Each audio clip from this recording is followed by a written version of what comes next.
Ladies and gentlemen, boys and girls, or even extraterrestrial life tuning in from another planet.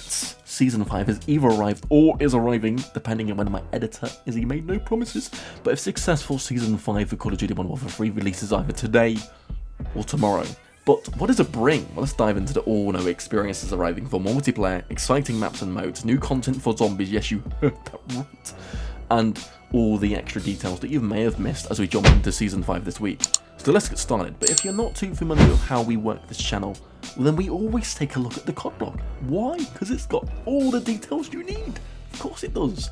So let's start out. Prepare for an all-out brawl in Season 5. The infamous Superstore returns to Urzingstan, but not Call of Duty Zombies. Brilliant. Cheers guys. Plus 2 new multiplayer core 6v6 maps are coming to Call of Duty Modern Warfare 3, along with 3 cel-shaded, vibrant variants of the maps of Shipment, Rust, and Stash House. Additionally, enjoy 4 free base weapons, 6 aftermarket parts, mid-season return of Resurgent Supreme to Rebirth Island. The season also features new Battle Pass operators, Valera and Ivan, and an exciting roster of WWE superstars, including Rhea Ripley, The American Nightmare, Cody Rhodes, and Rey Myst. I'm not sure what I think of those, but let me know your take on that as well. And here's a look at the trailer from Call of Duty as seen on screen now. Sound the alarm, round of applause, about to go on. Coming along, sounding along, top of the game, I do it all. I just go higher than them, talking about flying than them, I'm running to them. I keep it moving, no waiting at all. What they keep doing, they placing the call. I let it ring, doing my thing. I ain't got time for whatever it springs, let that sink in. They don't know about me, they don't know about me. They don't know about me, but they gon' see.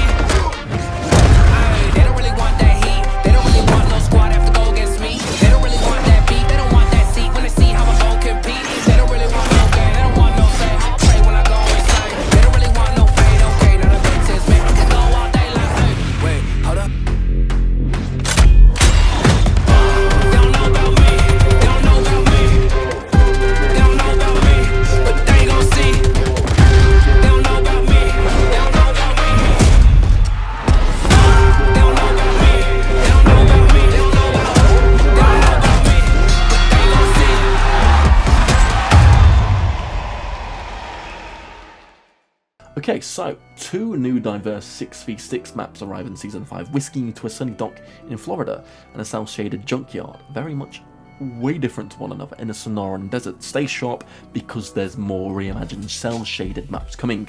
Don't get sketched out here, because these variants will be much more familiar. But starting off with Bait, which is a launch map, brand new core 6v6 medium-sized multiplayer map. Catch some rays in the sunshine state of the mid-sized Bait, battle amongst takihi huts and swim in the pool. Remain dockside watching for enemy movement near interior spaces like the restaurant, boathouse and the bait shop. The map's twisting layout provides an endless tactical opportunities for every playstyle. Reach the loading docks via the boathouse crawl space and ambush enemies from the alcoves along the jetty. Be the angular and not the prey, making use of every advantage. Yard, also a launch, brand new 6v6 small sized map. Rush your enemies in a dusty junkyard in a Sonoran Desert. The small cel-shaded map twists around the base of the central crane, surrounded by dirt pathways, containers and discarded components. The eastern garage offers a tight flanking path down the map, but most of the fighting takes place in the open. And try your luck in the base of the crane, where its rounded interior curves around a dividing wall adjacent to the small workroom. Prepare to encounter shotguns and explosives here. An operator who survives the inner gauntlet will be rewarded with its critical position as the map's dead center. Speaking of cel-shaded maps, we're getting 3 new variants on existing maps, also as cel-shaded variants for Season 5 following Shipment, Rust and Stash House. Starting with the colourful variant as Shipment, bright blue sea, sky adding to its intensity. Definitely an interesting take on Shipment, and it's appropriately named Cel-Ship. Then we have Tunoxide, definitely my favourite of the 3. The dark variant of Rust and fantastic cast of the moon and lighting, giving the entire map a new look. Very something I'm excited to try out. And finally, we have Stash House and Ink House.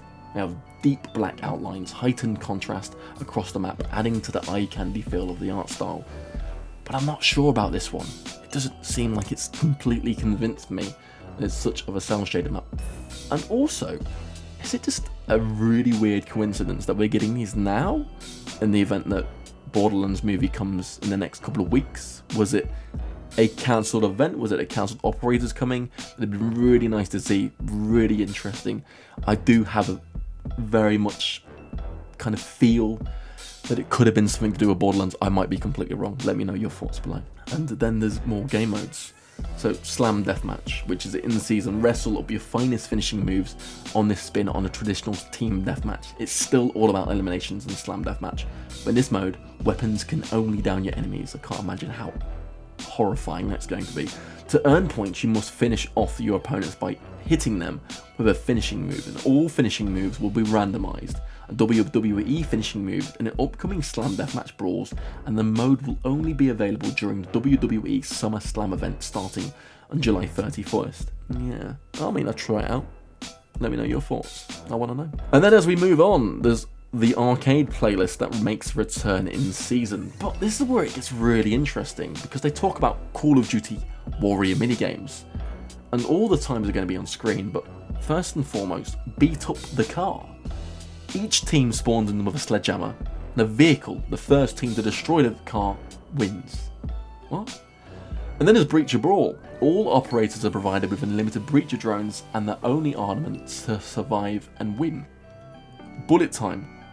Test your reflexes against extremely low velocity weapons, allowing you to better sidestep and evade enemies' fire. And then there's fire itself. Spawn in a circle of operators wielding the powerful TYR handgun. Draw fast to survive. And then there's don't fire, the exact opposite. You spawn in with the TYR handgun equipped, but anyone who does fire will die on the spot. Drone wars.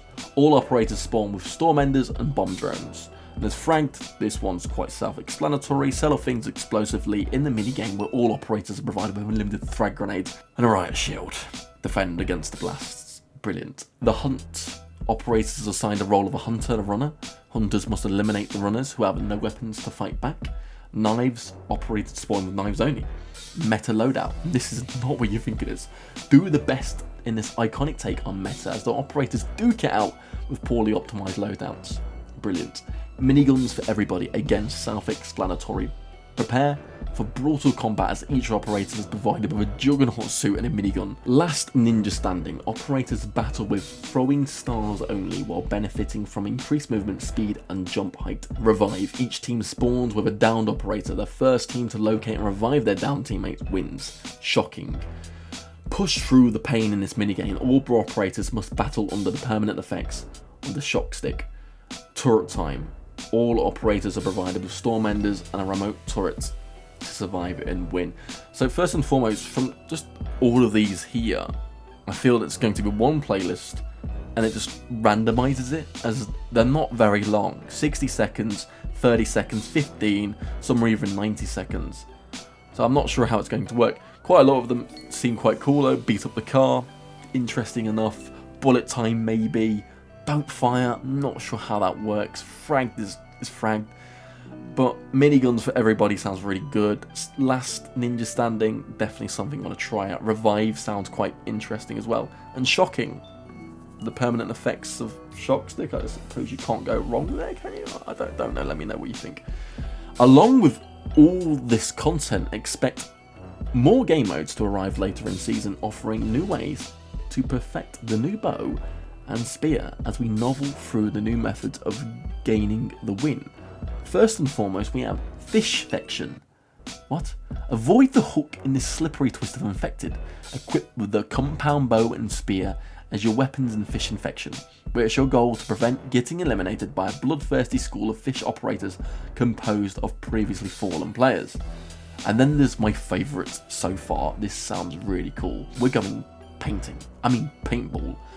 Played predominantly on a small maps and in the modes like Capture the Flag and Kill Confirmed, gives players increased movement abilities for the duration of the mode and replaces all bullet impacts with paint splatters. That means that every weapon is a one-shot kill, so take cover behind a bunker of your choice and get ready for some quick action painting. That sounds very fun.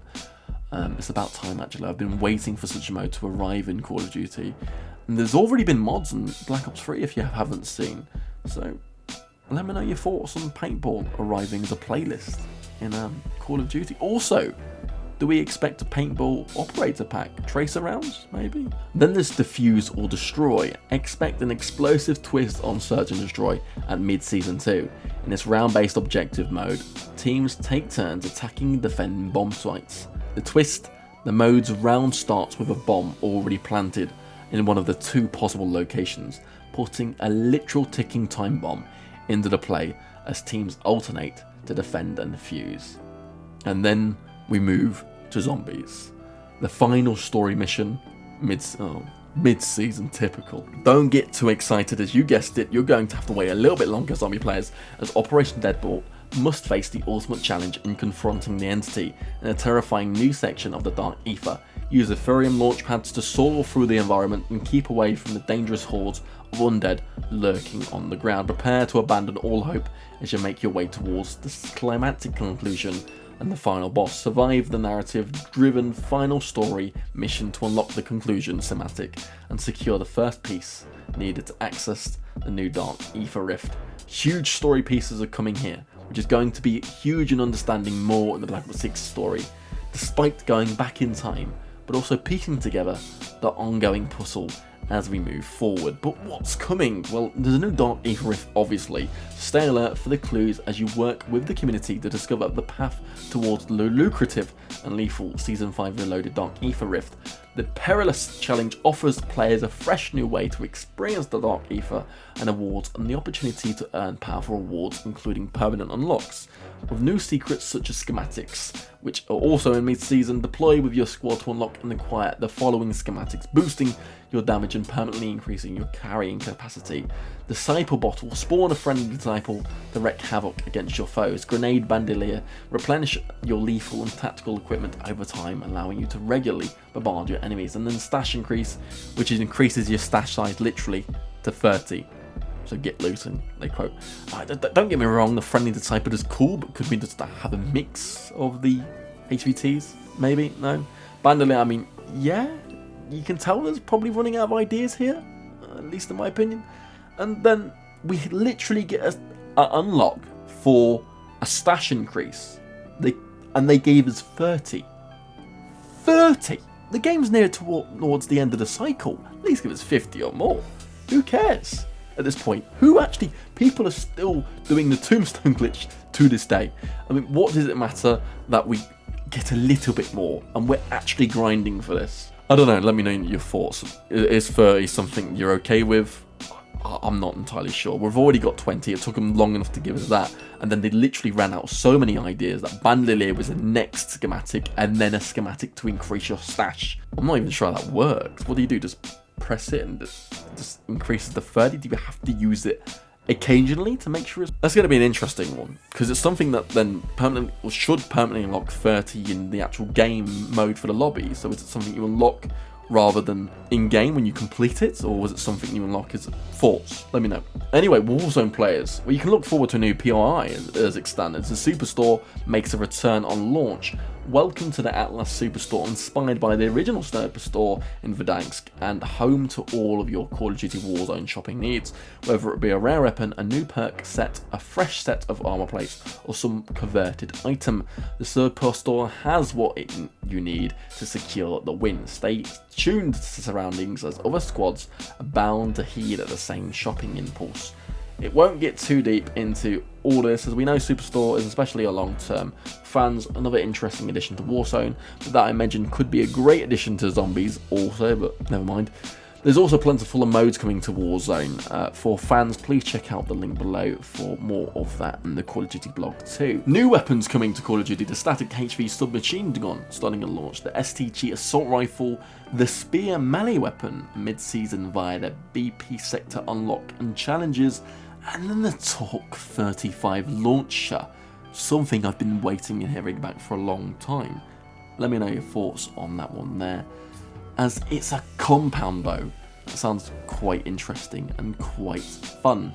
Wield a compound bow with 20 retrievable arrows, a red dot sight for accurate shots on target, and a weapon inspection animations that shouldn't be missed. The bow's excellent handling allows for quick follow-up shots In close fights, the option to fire off the hip keeps you light on your feet. Pull back for longer to increase the strength and velocity on each shot. Get creative with an array of ammunition options, including arrowheads equipped with thermite and explosive and gas cartridges. Both the spear and the Torque 35 can pin enemies against the wall and stick your insertion points accordingly. But it doesn't end there. Again, for those who want to know more about weaponry, see the extra details for the COD blog for more. And as always, let's end it for some of my favourite upcoming and strangely additions to the store, starting with the Tracer Pack of Toon Force 141. Take down your enemies in a comic book style. The bundle includes cel-shaded operators for skins for price, ghost gas, and soap. Never to leave home without your armaments, and Toon Force 141 is bringing 2 cel-shaded weapon blueprints along for the ride. Shady Shotty, a Reclaimer 18 shotgun, and the Arid Shade HRM9 SMG.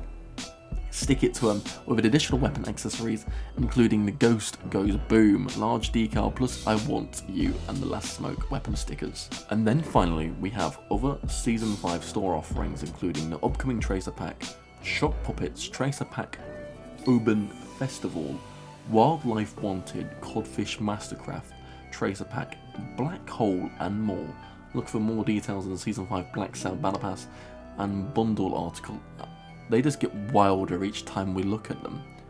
First emojis, then there was, I'm not even sure what the others was last time, and then there's this. Yeah, where does it go next? How and where do we, especially Black Ops 6, wild and wonderful bundles we're getting there. But even more, Season 5 Prestige and Weapons Prestige Challenges. Progress for 200 more levels, 4 more Prestige ranks at the start of Season 5, increasing the level cap from 850 to 1050. Complete tiered calling cards, challenges, and each new prestige rank to earn additional rewards. And those prestiges and ranks are in screen for you there. Well, that is all. That seems to be everything in the entire Season 5. Not much else really coming from anyone else in the community at the moment in time, at least from what I can see. But if that is it, then thank you so much for tuning in. My name's been Cryptic. Stay safe, stay frosty, and goodbye for now.